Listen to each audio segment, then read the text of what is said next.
L. Present to my right. Objection. Mr. Keesler is not here on behalf of me. He's here on behalf of your interest.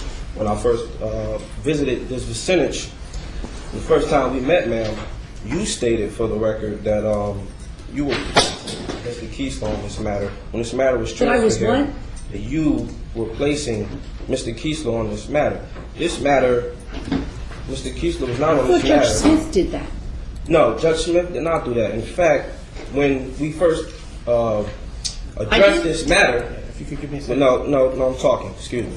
When we first addressed this matter, you read on the record, and I have the video, that you did not understand what Judge Smith meant by that this matter was to be adjourned until the defense inquired representation. That's what you said, ma'am. Mr. Keesler was not on this matter when it came here, ma'am. So therefore, he's not on this matter now. I do not require the services of the Office of Public Defense. And if he was on this matter, there's never been an interview. There's never been any discovery forwarded. There's never been any indictment forwarded. We don't have any copies of the official state of New Jersey certified Essex County public records that were stolen by Matthew T. Dill and are unlawfully held by the Office of Prosecution. We don't have copies of that pursuant to the courtroom rules that I've heard you mention plenty of times that stipulate that we're supposed to be giving copies of those instruments, or those original instruments ought to be transferred back because they're not contraband or issued in the indictment or listed in the indictment. I recall saying that, but... So I don't have any information relative to this matter, ma'am. So the account numbers that you read, I don't have any information pertaining to them. Thank you, sir. Judge, if I could just clarify the record. In proceedings that took place downstairs before Judge Smith, Your Honor, he had removed the Office of Public Defender from representing Mr. L. He then later reversed that ruling and sent the matter upstairs to Your Honor. So, as a point of clarification, when we came up here, you had indicated that, given the fact that Judge Smith had reversed that order, that the Public Defender's Office was in on this matter. All right. Thank you for refreshing my record. Thank you. Now, sir, I'm talking. But this is not your case. Well, I'm talking. Objection. Please wait. He is not my Amir attorney. ACL. Noble. He may not be. Not Nobel. Not Nobel. Amir Noble. ACL. Mr. Keesler is speaking to the court. Whether he's speaking on your behalf or on his own behalf, please extend to him the courtesy that has been extended to you and let him finish speaking. No problem. I just want him to You will have the clarify. opportunity to respond. Please listen. No problem, ma'am. I just would like him to clarify who he's speaking on behalf of before he makes his He statement. doesn't have to respond to anything that you say. He's speaking to me. Thank you, sir. Judge, that brings us to our next point. Quite frankly, Judge, we need to make a motion from our office to be relieved for non-cooperation. When we were representing Mr. L, Judge, we had forwarded information on to Mr. L. It was returned to us, Judge. There's no communication between us. Did you send it to the post office box address? We've sent it to multiple addresses, Judge. Objection, ma'am. Given the fact that it's clear, Judge, he stated numerous times he doesn't want us to represent him. He will not cooperate with us, Judge. We can't effectively represent someone who does not want us. So if Your Honor requires a formal written motion, I can have that filed by the end of the week. But realistically, Judge, we're asking to be relieved for non-cooperation. Objection, ma'am. I wish that... What is your objection? And to I'm what are you objecting to the objecting? fact that there hasn't been any information forwarded to my office's P.O. box.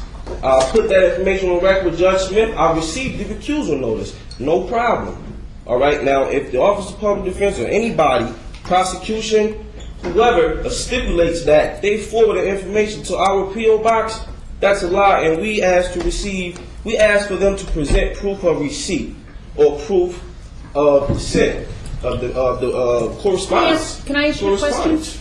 Can I ask you a question? One of the things that you say is that you've never received a copy of the indictment. Exactly. Which indictment? Are you referring to all three of them? Whatever information that you have on your desk, I don't have anything. I can resolve that problem right now. Mr. Kramer.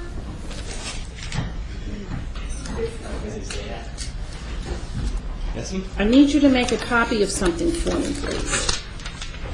I don't have the old 0302, so make the copies of the ones that I do have.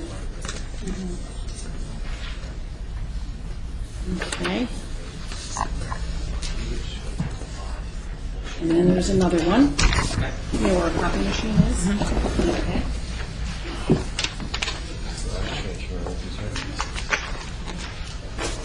As well, I don't have. Just a moment, please. Sir, please. I'm looking through the file. I can't listen to you and also look through the file at the same time.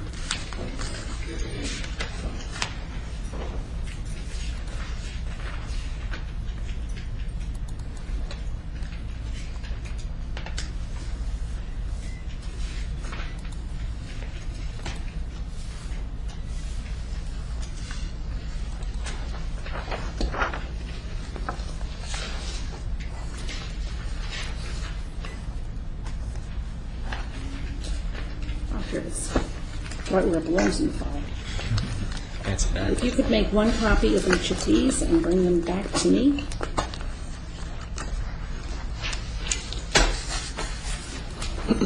Thanks.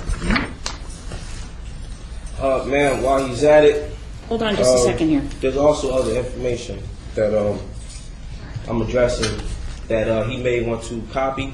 Pursuant to Rule 313, 3-3, Discovery and Inspection Rule, the prosecutor shall permit defendant to inspect May I a interrupt you? copy May I interrupt you for a moment, or please? photograph. No, May I ma'am, interrupt I'm you for a speaking. moment, please? No, ma'am. All right, well, let me I'm know when you're speaking done. For the record. For the record. All right, the record The shall bottom line reflect is, that public any records. KCL is placing information on the record. All right. The bottom line is, pursuant to your courtroom rule 313, 3-3, B and C, I believe, I'm not part of the society, so I'm not 100% familiar with it.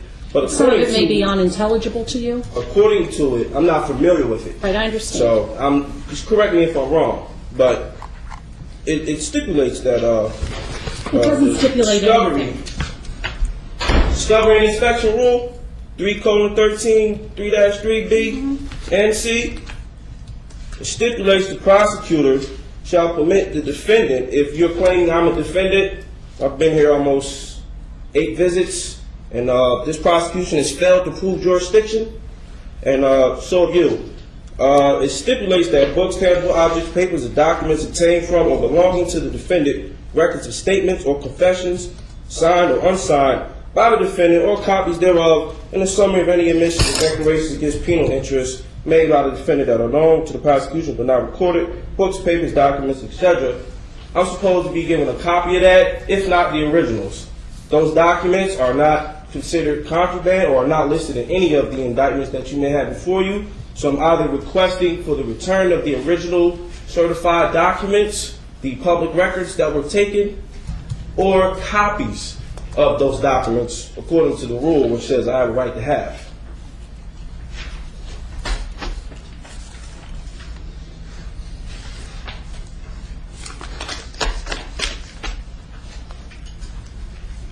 I'm also going to address that on the 12th, I believe a week ago, you stipulated that today's matter will be relative to jurisdiction, your jurisdiction or the prosecutor's authority of jurisdiction. You have no jurisdiction, and neither does the prosecution, Burlington County, the state of New Jersey, or the United States.